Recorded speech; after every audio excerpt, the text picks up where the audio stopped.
Okay, so if we look at this one here, I started this off here, but they're basically telling me to write the shoe size S in terms of the function L, the length of the foot. I have two numbers here so far, and I can get my slope from here. Essentially, my Y's here, or my shoe size, it's going to be 11 minus 5. So if I punch in 11 minus 5, that's going to give me my shoe size, divided by the x's here, which will be 11 minus 2. My slope of this graph here is going to be 6 over 2, which is 3. So I know that this graph looks something like 3x. Actually, I don't want to call it x. I guess I should call it L, just to be in the same notation here. 3L. And then it's going to be plus something. Well, let's work backwards here. I could go down by 2 again, and that's going to be 7. I should go down by 6, and that makes this negative 1. As I keep going here, that's 5, that's negative 7, that will be 3, and that's negative 13, and that will be 1, and then that's negative 19. At this stage here, I want to only go down by 1, which is basically 1/3 of what I'm jumping down by half. So if I go down by another half again, at size 0, it's going to be halfway. I'm not going to go 6, I'm actually going to only drop by 3, which means this will be at minus 22.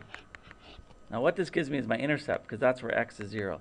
So I know my intercept is at minus 22. Now I have the equation here. If your foot is a foot long, by the way, this is 12 inches. Okay, so that would be L is equal to 12. Okay, what size do you need? Well, let's punch it in the formula. You're going to need S of 12 will be equal to 3 times 12 minus 22. 3 times 12 is 36, minus 22, you're going to need a 24 size. Pretty big. Okay, so you're going to need a 24 size if you had a 12-inch foot there. Does that make sense? Just look at it here.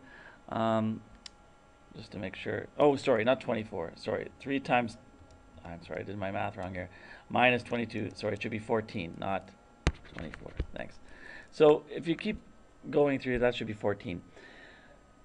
Someone wore a size 22. How long is his foot? Well, according to this, if it was linear, what you're going to get is you're going to get S of L. Okay, all of this is equal to 3L minus 22, and that equals, we want to see when that equals 22. Well, if I do this, you're basically going to get 3L is equal to 44. And 44 divided by 3 gives you around 14.7.